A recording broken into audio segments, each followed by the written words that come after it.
Page 8, the minor scale. I've been asking you to be doing minor scales for some time. Well, now let's actually talk about a minor scale according to how the book presents it. I prefer the way I present it in the videos, but that's all right. We can do it this way too. Remember, a scale is a set pattern of whole steps and half steps. Now we use C major as our guide for major scales because it's just the white keys and it's easy to see the pattern. Because when you go C to C, you can see where the whole steps are. It's where the black keys are. That's a whole step, half, whole, half. Whole, half, whole, half. That's the pattern for a major scale. Well, for minor scales, we use the key of A minor because it also has no sharps or flats. It's the white keys from A to A here. So you can see what the pattern is. It's whole, half, whole, half, whole, whole, half, whole, half, whole, half, whole, half, whole.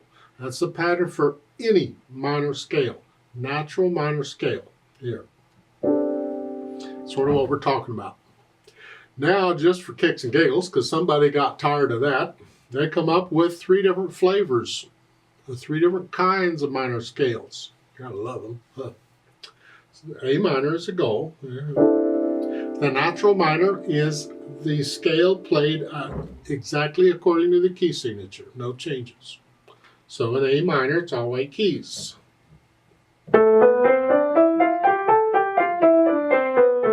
Okay, feels like you're playing C major, except you're on different notes. Well, they also have a thing known as a harmonic minor, and this is the minor that's used most in music. This is the minor that I cover in my scale videos, harmonic minor. And the difference is the 7th step is raised. Now remember, in a scale, each note in the scale is numbered. We call them steps. So the first one is step 1, because we don't have a step 0. It's 1. 1, 2, 3, 4, 5, 6, 7. And then when you get to 8, that's 1 again. So it's 1 through 7, really. Well, the top one, the 7, it's 1 less. I go down from 8. That one, we simply raise it up a half step. So instead of a G natural, I'd play a G sharp. So it's that. Sounds a little more interesting. That's used a lot in music. And written music, when you see a key in A minor, you will probably find a lot of the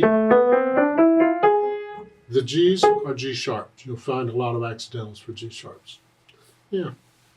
Well, there's also another one called melodic minor. I think it's nice to know if you're into composing or arranging. Otherwise, I've seen no use for it. A lot of pieces use it. That's fine. But if you can do the harmonic minor, I've never had a problem with melodic minor. What I mean is I don't actually practice the melodic minor. I focus on the harmonic minor, and that gets me there. But with the melodic minor, when you're going up the scale, you raise the 6th and 7th step. Here, both the F and the G, that's 6. That's it. 1, 2, 3, 4, 5, 6, 7. That's going up. Then when you go down, you play the natural minor.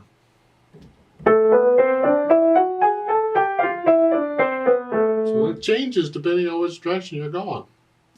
That's called melodic minor. Again, unless you're into composing or arranging, I wouldn't worry about it, because you'll get the accidentals in the music when you need them, or the natural signs or whatever.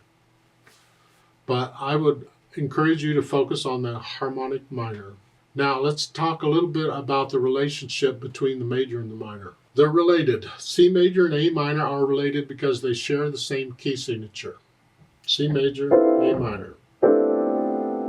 You know what a half step is. It's the closest distance we have. Half step, half step, half step, half step, half step. You play all the notes, they're all half steps? Okay. If you want to know what the minor is to a major, you say, I have a major scale, I don't know which minor to use.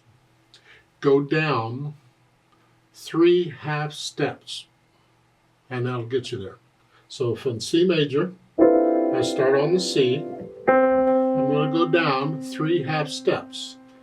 1, 2, 3. A minor. That's how I know A minor is relative to C major, because it is 3/2 steps under C major. That got me through college. All the music theory in college I had to take, well, I knew the key signatures to all the major scales because I've been playing them on piano. To this day, I still don't know the key signatures to the minor scales and really don't care to, because I can very quickly calculate it. If you give me a key signature, I know what the major key is, and I can go down 3/2 steps real quick to get the minor. And that's the way I do it. It's the way I always did. It's got me through college fine. However, you're welcome to memorize those too if you want. But that's the relationship between them. I mean, some people will say, okay, go up 6. Go up 6 steps. It's the 6th step of the scale.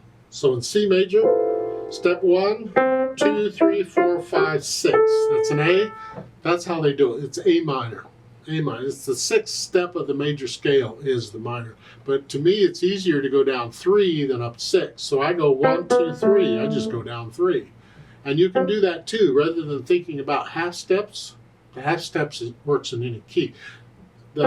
Just go down 3 in whatever the key is. So for instance, if I'm in G major here, G major has an F sharp in it. If I just go down 3, 1, 2, 3, then it tells me E minor is the relative minor to G major. Or I could go up 6. 1, 2, 3, 4, 5, 6. I still get to the E. It's just I got to count more to go up. So I go down because I'm lazy. So I go down 3. Another way of doing it. Same difference. Because if I go down 3, that's also 3/2 steps. 1, 2, 3. It just works out that way. That's about all I had to say for minor scales right now. Let me know if you have any questions. There's lots of videos that cover scales and theory and all that stuff. You can get as involved as you want to.